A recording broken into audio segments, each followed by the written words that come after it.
Bonjour tout le monde. Hello everyone. Bonjour à toutes et à tous. Hello everybody. Bienvenue dans l'eMag. Désolée. Welcome to our eMag session. Sorry about the delay. Alors, pour information, l'eMag il est traduit en direct Okay, this en is anglais et en translated live. en anglais à la fin du mag. Donc, vous pouvez choisir en bas de votre écran. You can choose at the bottom of your Donc, screen this the mag is live interpretation in button. French and English. Please click on the icon on the bottom of your screen and select your language. Donc, on va commencer cette eMag. So we are going to start this eMag number 8 regarding mobility and sustainable transport in Africa.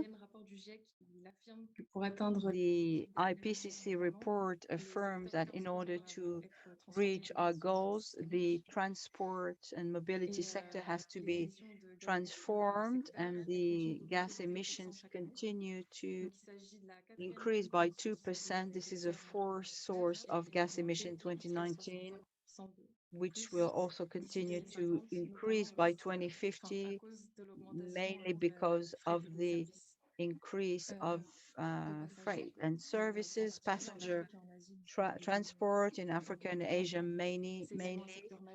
This is a major sector for adaptation to climate change. This will be one of the main topics at COP27. Sustainable mobility and transport is one of the key factors, issues, and has to be reinforced by non-state actions in its diversity from local companies, NGOs, and non-state actors. So we'll be talking about all these issues, and we'll be sharing best practices in this sector on the African continent to get an overview of initiatives and activities which are contributing to the redefinition of sustainable mobility and transport in Africa.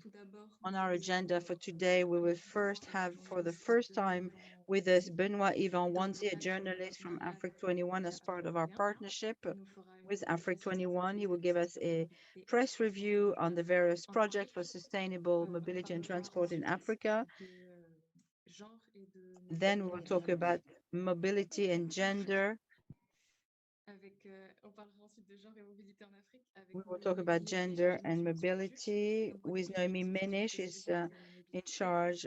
She's a mission manager at Codatu. We are working together with Codatu and organizing the mobility summit in Dakar at the beginning of October.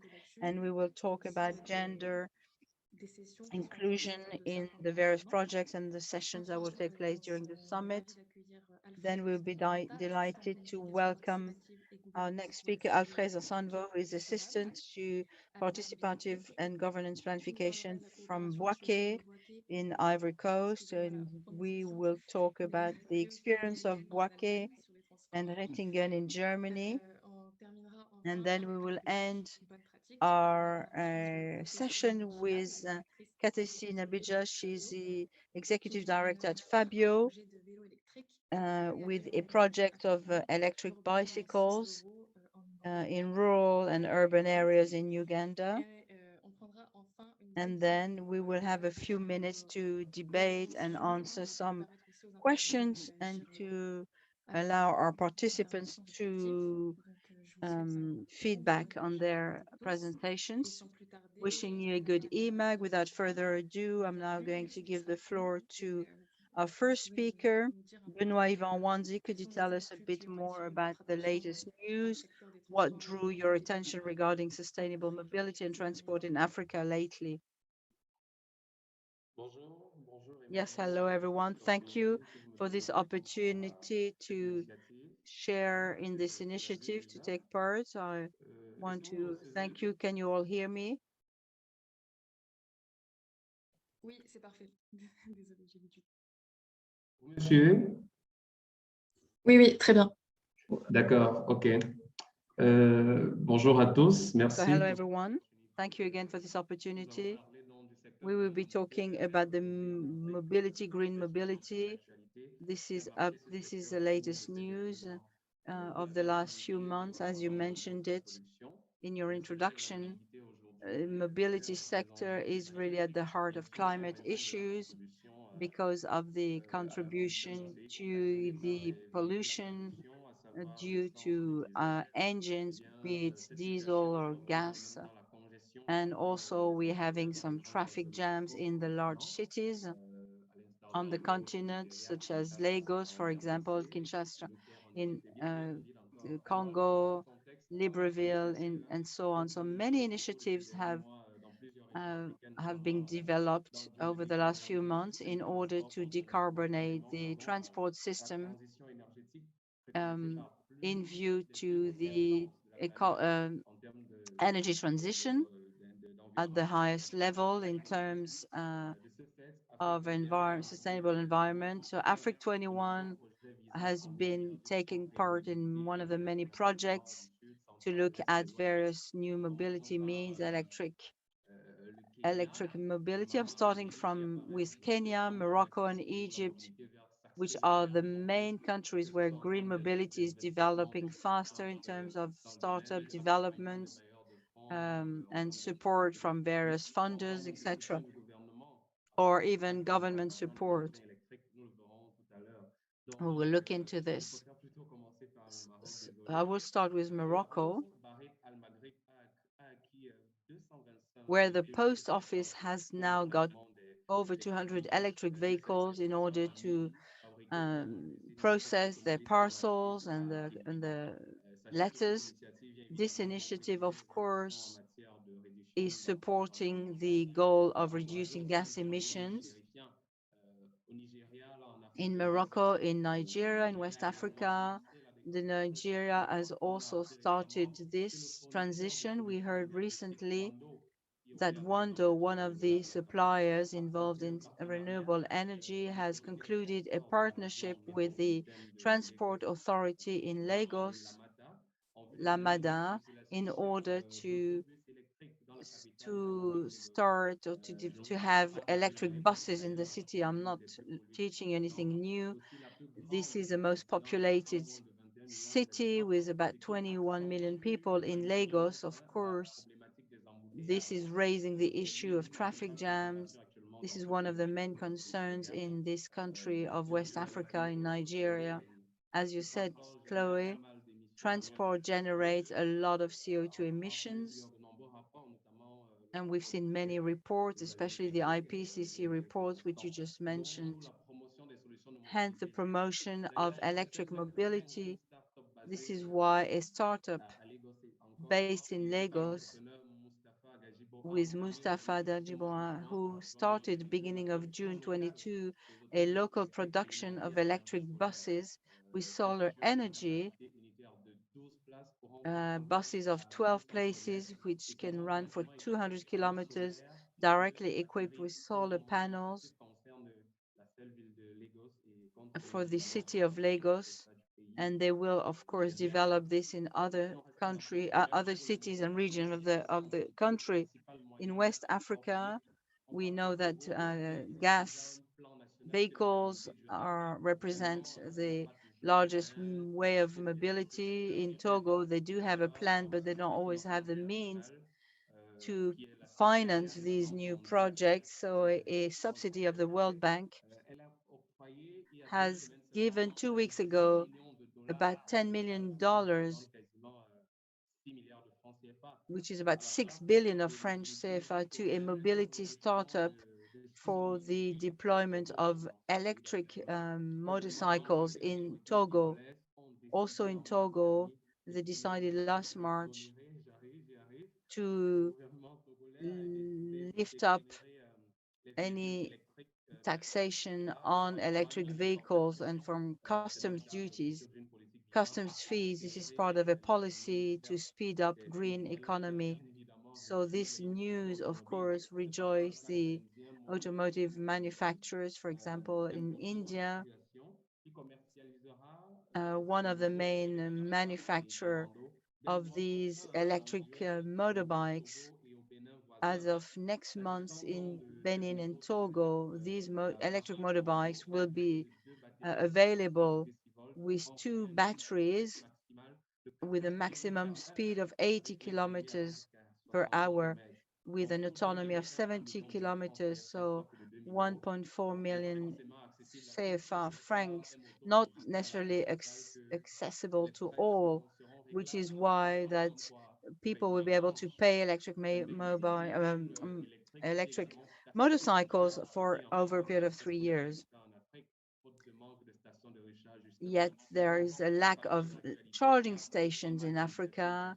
Many initiatives have been taken in this respect. In Uganda, for example, another startup, Zemo, has installed 4 new solar charging stations in Masaka, enabling electric motorcycles already in service, 250 of them to charge. And this will contribute to the air quality improvement. The new facilities had a financial support from the International Cooperation Agency for Development. The funding of this sector is deploying rapidly. Afrik 21 is also highlighting that in Kenya, in Nairobi, only a few days ago, Total Energy inaugurated 3 new charging stations in their own gas stations, not far from Nairobi.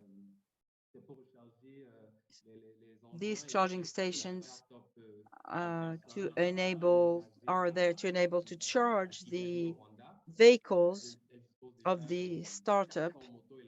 In Rwanda, they have about 400 electric motorbikes specialized in transporting goods and people. So in Kenya, we are seeing this also. So we cannot talk about mobility in Kenya without mentioning FABIO, which is a company through which the Kenyans are experiencing electric motorbikes in the country, in Nairobi mainly, in the capital city, but also, and the latest news comes from Egypt, actually, from Stellantis, which is a merging of several companies. The group announced that they will make a local plant. They will open a local plant in Cairo. This project, up to $35 million, 650, will probably be opened by 2025, in another 2 or 3 years. What we know for now about this project, and we mentioned this at Afrik 21, is that Stellantis will export its new vehicles in several African countries, in places where the group is already present. For Egypt, Egypt is planning to develop about 1,000 charging stations over a period of 3 years, and 50 kilowatts per charging station. The issue of the manufacturing of those charging stations is also an issue. As you may know, in Africa, the French manufacturer Renault is also speeding up its electric fleet. So they are relying on cobalt and for low carbon. So by 2030, they are hoping to have more electric vehicles in Morocco. Morocco will provide for 35,000 tons of cobalt between 25 and 2032, hence 5,000 tons of a year over a period of 7 years. So Renault, the group Renault, wants to maximize its production with an annual production of 15 gigawatts. So this is a commercial partnership contract between Morocco, and to have a new plant also built in the city of Marrakesh. So this complex would serve for the transformation of cobalt mineral. So anyway, just to say that this is a metal that people cannot do without because of its strong capacity of storage of energy,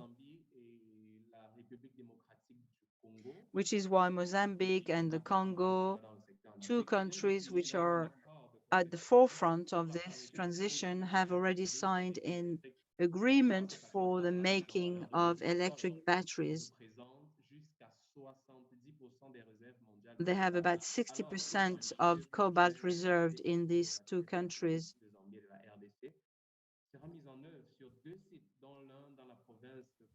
So in DRC and in two places, two regions in the DRC, which are rich regions, rich soils. So the initiative will be financed through mobilizing funds.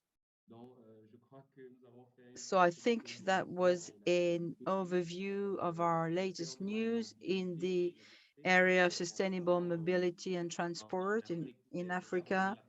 This is what drew our attention. This is what caught the attention of Afrik 21.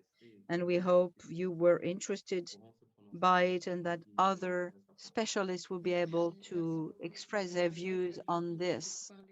Thank you. You have mentioned electric mobility, and of course, there is a connection, a direct natural link. Our next speaker, indeed, is working for Codatu, which I introduced briefly in our introduction.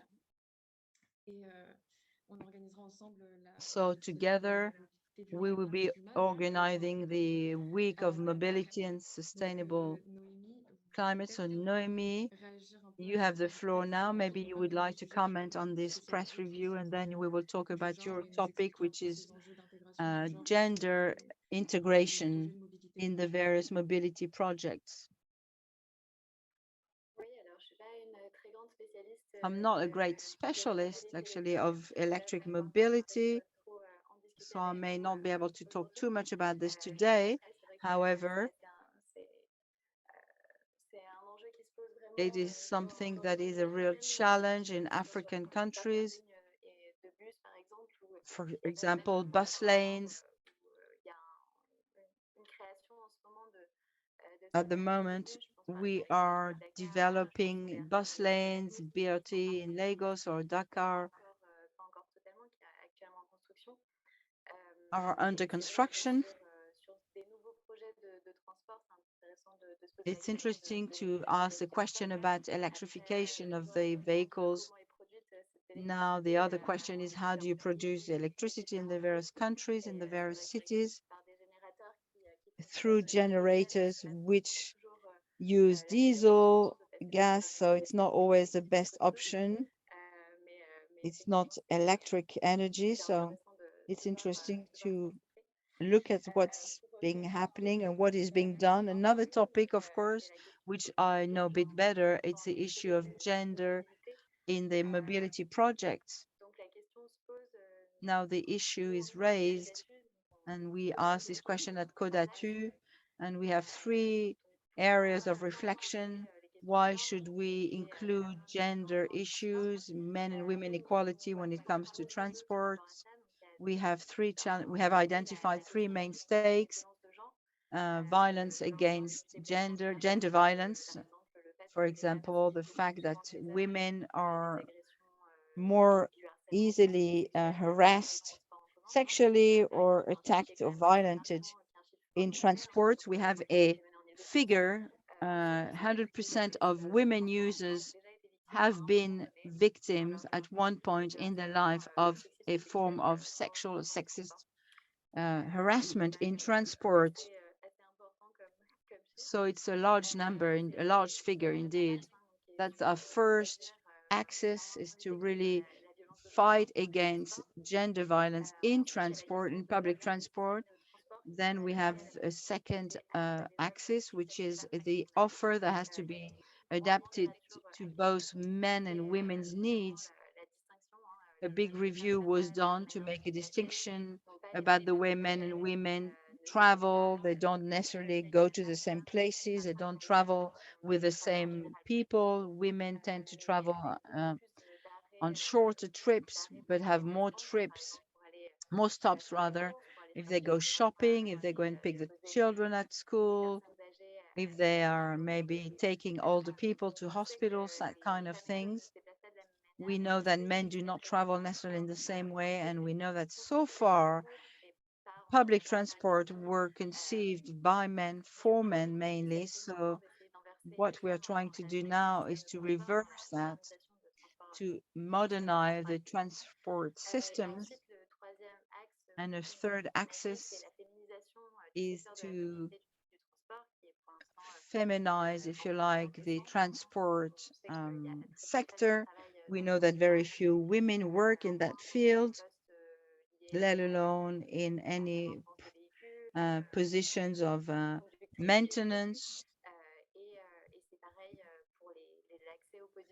And the same goes for leadership roles. It is very limited for women.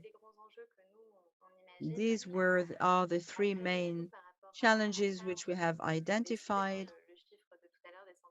The figure that I gave about France, 100% of women who claim to have been a victim of violence or harassment during transport. So the challenges are not necessarily greater in Europe as they are in Africa or vice versa. This is something that happens everywhere now, depending on the local context. There may be greater or lesser gaps, but the question is being raised pretty much everywhere still. D'accord. Et du coup, est-ce que Thanks. vous pouvez un peu nous parler de comment Codatu So est en train could you tell us a bit more d'intégrer about cette issue-là, Codatu and how you are notamment dans les including prochains this projets, par exemple, aspect en Afrique? in the Et future aussi, projects in si Africa? vous aviez parlé And I d'un think you financement also qui prendrait en mentioned a compte la question financing du genre, that would include gender qui serait aussi issues. intéressant peut-être d'aborder sur cette That might thématique. be interesting to talk about that as well. Yes, indeed. We are integrating in our future projects and we are working with some funders. We are working on various projects for information, technical progress. The project that we are working on mainly is a technical cooperation with the Ministry of Transport in Angola, especially regarding mobility governance, transport, development. That's the overall project over a period of 2 years with some experts coming on site.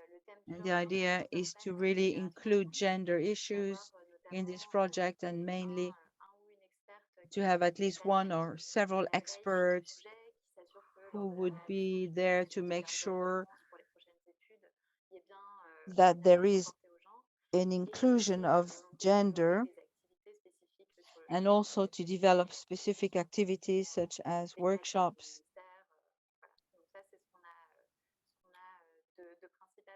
This is our main activities at the moment, and we are trying to include the gender issue in all of our projects. At the moment, we do not have any financial tools, but we are part of a partnership, Mobilize Your City, that encourages cities, local governments to develop some. Once these plans are validated, it gives an easier access to fundings. And now we are including gender in all of these sustainable mobility projects. And what we are seeing is that funders systematically add a clause about this, especially the World Bank, for example, French Agency for Development, pay particular attention to this issue. So what we are saying is that it is becoming a more and more important subject. Yes, it's a cross-cutting subject. We will talk about this when we talk about the best practices, when we hear from FABIO. So now to conclude, could you tell us quickly about a session that you will be organizing on this topic during the Dakar summit. Yes, this will take place during the week of sustainable mobility and climate, which will take place in Dakar from the 3rd to the 5th of October. It will be on Thursday afternoon, and this will be an opportunity to talk with researchers, financial backers, etc., who are looking at the issue of gender and mobility. We will have a representative from the French Development Agency and various researchers, one from Senegal also, who will come and present their project. Thank you. It looks really interesting. So we hope to see many of you in Dakar. Now let's move on to our next topic, and we will look at sustainable transport and opportunity through decentralized cooperation. And we will take the example of Bouaké in the Ivory Coast. It's an interesting example with a very thorough model. This city was chosen to represent Ivory Coast during our mobility coalition. So Alfred, Assanvo, you are working on the participative planning of this project. Could you tell us a bit more about the partners, various stakeholders involved in this cooperation between Bouaké and the city of Germany, Böttingen? Thank you. Hello, everyone.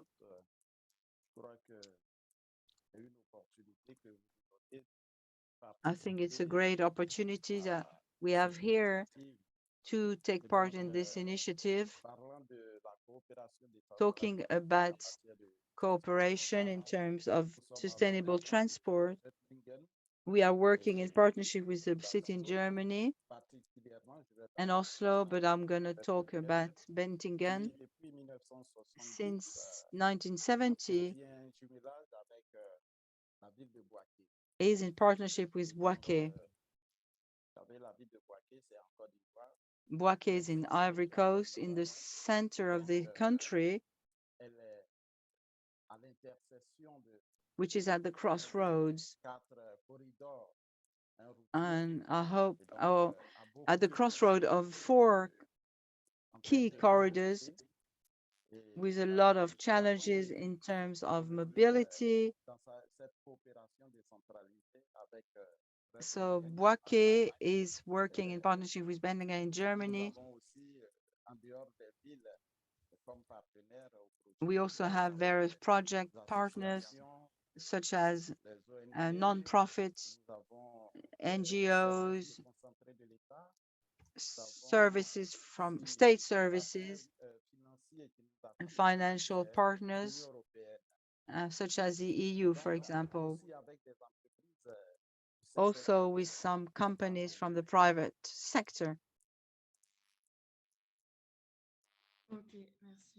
Okay, thank you very much. So let's talk maybe more precisely about the project and the practical results which you've seen in your city, and maybe talk about the German participation. Sure, thank you. Talking about practical experience, we are carrying out various activities in our partnership. So talking about transport in particular, city in Germany is supporting us in terms of experience sharing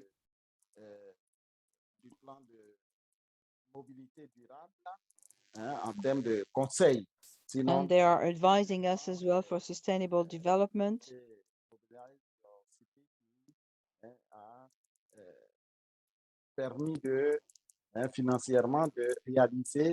So through this partnership, we were able to carry out a study.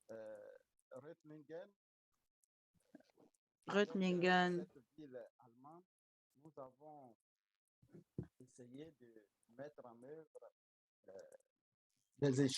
so with this German city, we have tried to implement various discussion exchanges with low consumption or low energy consumption buses, which we have buses which came from Germany.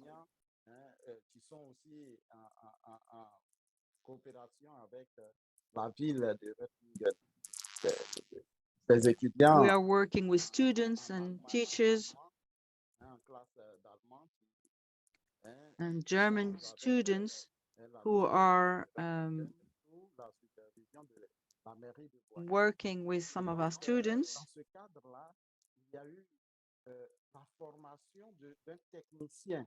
So we trained a technician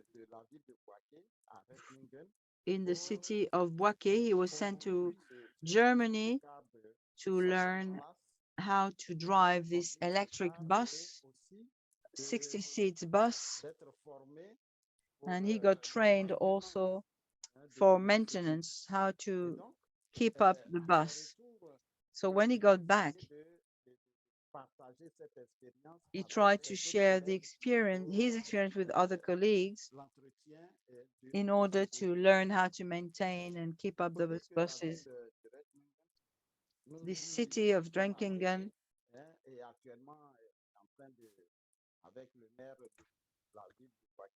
is a city which we have also visited. And with the mayor of the city, they are celebrating or preparing the celebration of the 52 years partnership.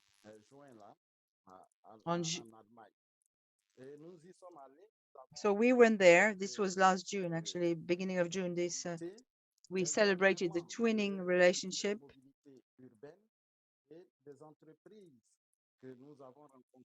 And the companies which we met there are also working in the field of electric vehicles. So our mayor was interested, and he's talking now to the government of the Ivory Coast to see how we could implement this new technology in our city, which is the second largest city of the Ivory Coast. Thank you. Very interesting to see how this fits perfectly and how that includes all the stakeholders of a city, state actors, association. You mentioned students as well. So it's very interesting to see that. And it's part of the Bouaké Sustainable City project. Could you tell us a bit more about that and mention maybe the financing of this project, which is much broader than just transport? Indeed, Bouaké is a sustainable city.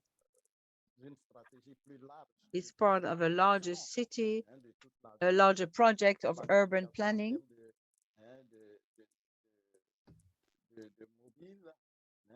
Regarding mobility and urban planning,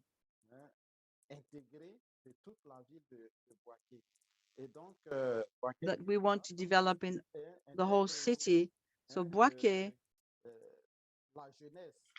also wants to include the youth, to develop youth jobs and help youth find work.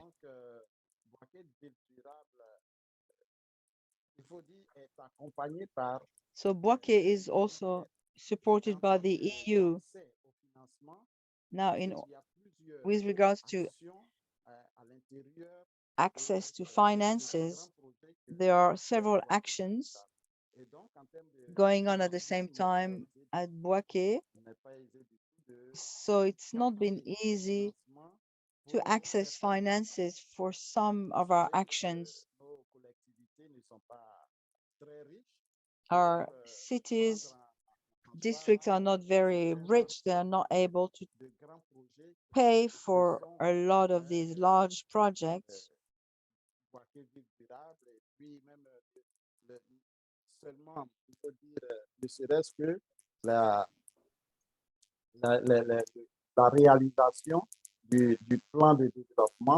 If only simply to deploy the development program, it's not easy. So as was said earlier on, we have to rely on NGOs such as Codatu, at least to first identify the finance mapping to know which are the financial backers.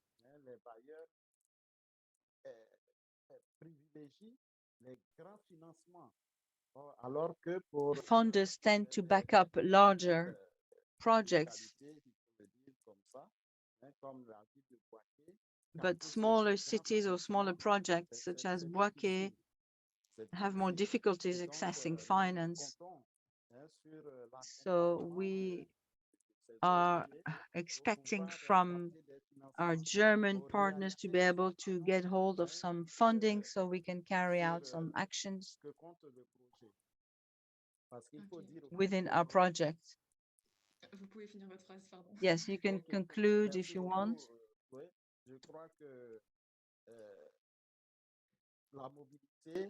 So I think that mobility here in Ivory Coast is something that we need. Even here in Bouaké, we have a lot of traffic jam.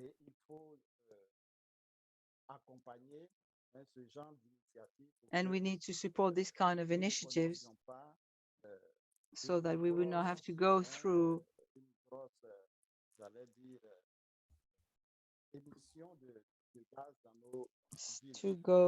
such experiences and see gas emissions grow in our city. This was a right transition. Now we will give the floor to our last speaker, Katesi. She is the manager of FABIO, the NGO FABIO. We will now change language. We will turn to English, so with French translation. Carried out by a Ugandese NGO, but in connection also with local and national authorities, the African e-bike project.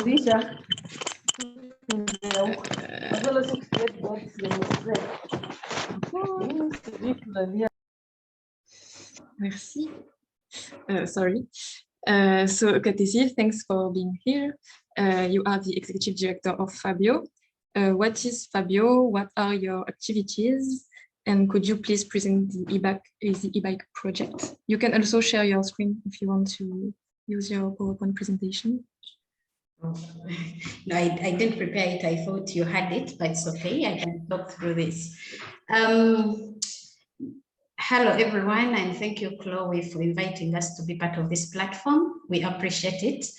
FABIO, first of all, I have to say, is First African Bicycle Information Organization, and it's a non-government organization. It is a non-profit making organization. So we basically exist to promote sustainable transport solutions with focus on active mobility, that is walking and cycling. So our work targets the most vulnerable communities through provision of trainings and provision of affordable bicycles to enable them access socioeconomic services.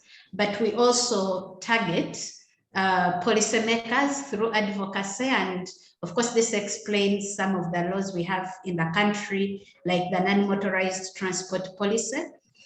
We have innovated around a bicycle, which is our niche.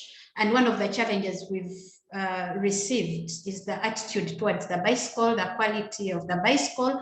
And this is why we decided to initiate the e-bike project. So, and I'll go straight to the African e-bike project. It's a new initiative, which we started in 2020, and we officially launched it this year, at the beginning of this year, 2022. So the project aims at promoting sustainable mobility with the use of solar-powered bicycles. I'll maybe show the bicycle later on.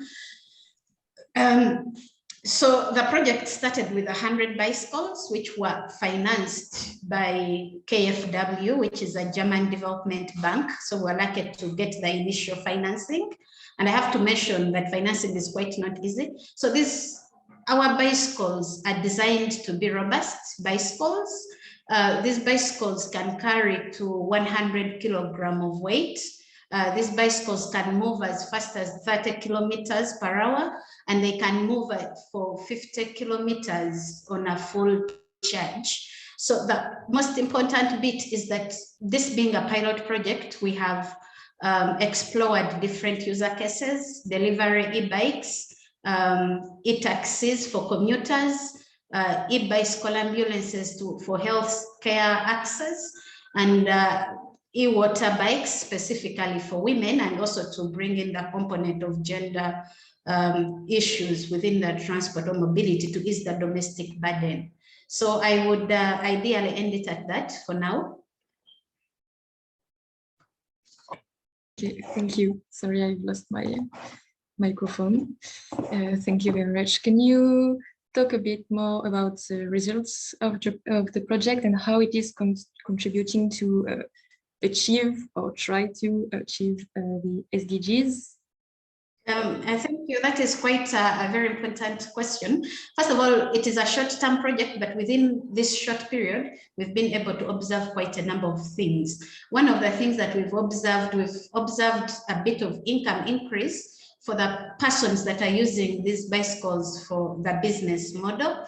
But we are also happy that to share that these bicycles have enabled women to kind of ease their economic burden and make more money or make more time for income generation.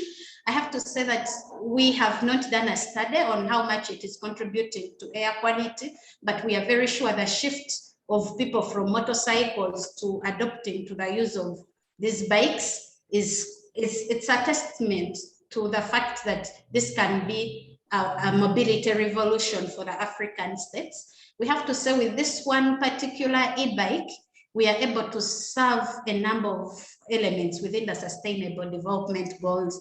For instance, poverty, good health, gender equality, climate action. We are talking about sustainable cities. We are talking about affordable and clean energy. We are talking about all these areas that this one Afrik Cruise or our e-bike can contribute to. And sorry, Chloe, I have to mention this, that we are seeing a shift of motorcycle riders to our African e-bikes. 60% of these e-bikes are being ridden by riders who are previously using motorcycles. So we can see that shift, which is important to climate change mitigation. Thank you. Of course, yeah. And to finish, we talked a bit about NDC's implementation.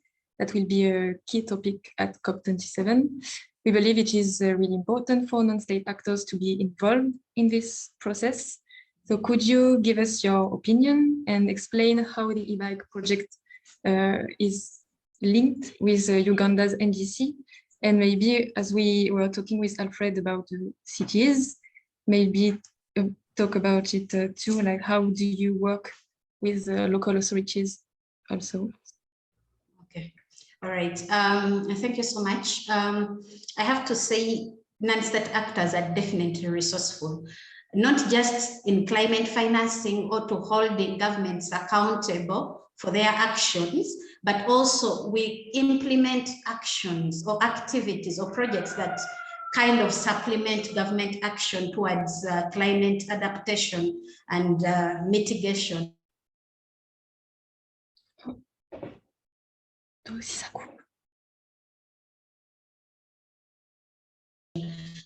I was lost a bit. I hope I'm back now. You're back. Is it okay? Yeah. Okay. Yeah, sorry about that. So Uganda is party to Paris Agreement. So as part of our national determined contribution, the government wants to kind of have a development path that is low carbon and mainly that to tackle the root cause of green gas emissions. And one of those areas is basically transport. So we know transport contributes a lot of green gas emissions. So the government of Uganda decided to take two pathways, go to mass public transportation and also promote non-motorized transportation. Yes, we see a lot of policy in regards to this, but there is not so many practical action on how to make operationalize these policies. Now, this is where our projects such as the African e-bike come in, because the African e-bike provides an option, an alternative to mobility, to cleaner energy within the transport sector that can actually help the country to meet its goals of the 22% reduction by 2030. So personally, FABIO, we've really worked with government to establish the relevant policies like the non-motorized transport policy. But now as a non-state actor, we are introducing alternatives that the government can pick on that can also help in reducing or reaching the goals of the NDCs. I think I'll end it at that because of time. Thank you, Chloe, back to you. Thank you. It's very interesting to see how non-state actors and just NGO can participate in mitigation, adaptation to climate change, even in the transport sector.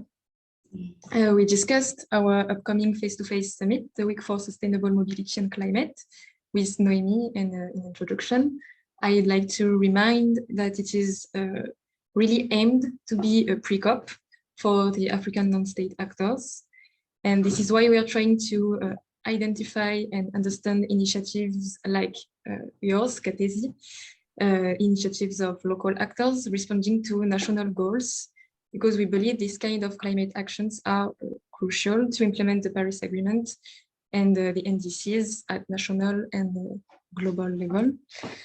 Je vais repasser un tout petit peu en français pour regarder les... I will now switch back to French to look at the questions in the chat before we end this session. If one of you would like to maybe, I'm talking to our speakers, would like to react to one of the presentations, please do not hesitate to step in. One question, however, regarding waste recycling for electric batteries. Maybe one of you would like to say something about this, Katesi, maybe? Or? Yeah, thank you, Chloe, again. We are currently being a pilot project. We've partnered with an organization called BorderVac in Uganda. So these recycle already used old batteries into reusable batteries. So at the moment, this is really working well, but it is still at a smaller scale. So we need to also find solutions when it is at a much more larger scale on how we can solve this. But at the moment, we are able to recycle our batteries and they are able to be used again.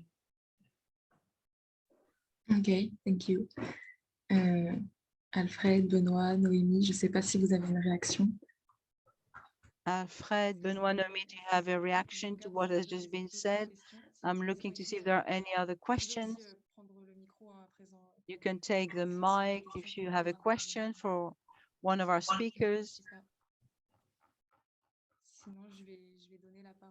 Otherwise, I will give the floor to Eva for a conclusion. So hello, everyone. Are we sure we have no more questions or no more remarks for our speakers?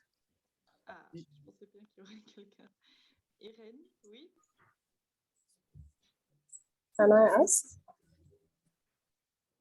Yes, you can. Hi, I'm Irene from Uganda, and I wanted to ask my colleague about the lessons learned in converting border borders to the bike, if there have been any, and what the challenges have been, and is it viable to, is it possible, is there a possibility to scale up the conversion from motorcycles to bicycles? Yes, thank you, Irene. I think the e-bike initiative came at the right time when the fuel prices have hiked. So at the moment, a liter of fuel prices is almost 6,000 in Uganda. So this automatically is a blow to most of the Ugandan motorcycle riders who want to use to get some money out of the motorcycles. So many of them are abandoning these motorcycles. So it came as an opportunity at the same time, much as it is also affecting the economy. then made the entry of the e-bike initiative and the acceptance quite easy, because the alternative is cheaper. You don't have to use fuel. You don't have to make those daily oils that are made with the motorcycle. So it was quite easy for us. And then the market for the e-bikes is quite large than what we can supply at the moment. However, if it was the other way around in the previous context, maybe the lessons would have been different. Maybe the situation could have been different. But at the moment, we are also looking at the issue of affordability. We are looking at the issue of profitability. We are looking at the issue of how people are able to support their families. And the e-bikes makes more economic sense at the moment in comparison to the motorcycles. Merci Katesi et merci Irène aussi pour votre Thank you, question. Katesi. Thank you, Irene, for your question. I think we will stop now. Très courte session question-réponse parce qu'on va pas déborder de. We will not go over time. So I'm just taking this opportunity to thank you all for taking part in this 8th eMag. Also to thank you, Benoit-Ivan, for his insights at the beginning of this eMag, which help us to remain focused on the latest news in the various sectors. And we will continue to work with Afrik 21 next week, in a few weeks for our next eMag on energy. As has been mentioned already, climate change is very busy at the moment, organizing the program for the week of sustainable mobility and climate that will take place in Dakar from the 3rd to the 7th of October, which we are coordinating with Codatu and SETUP, the transport authority in Dakar. So at the moment, we are still in a period where we are seeking for contributions. We are looking for various suggestions from various actors to develop our program for the summit, but also for the whole week. We are anxious to hear about your own opinions, your own suggestions, especially in the various sectors.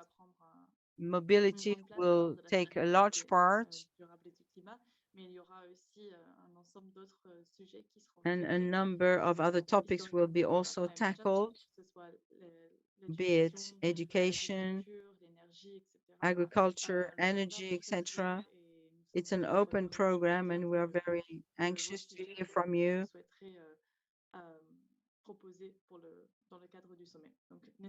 So please do not hesitate. Do not hesitate to communicate via our website or send us an email.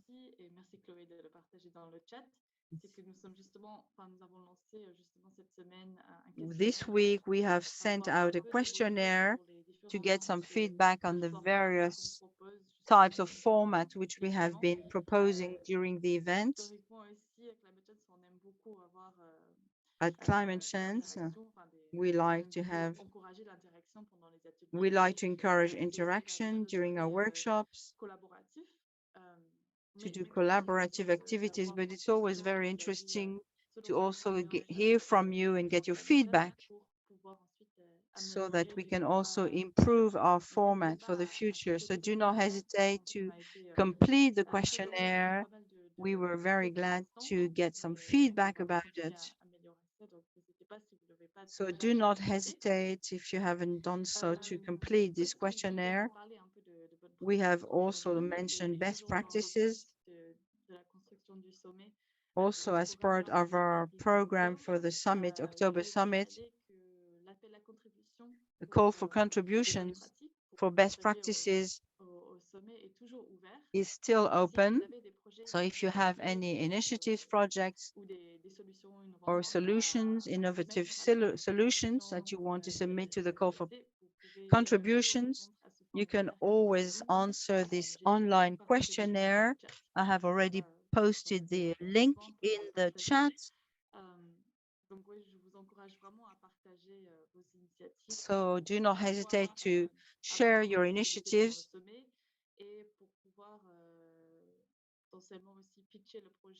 so we can also pitch your project as part of the pitch corner, which is a dedicated space which will take place during the event when people will be able to come and present their initiatives.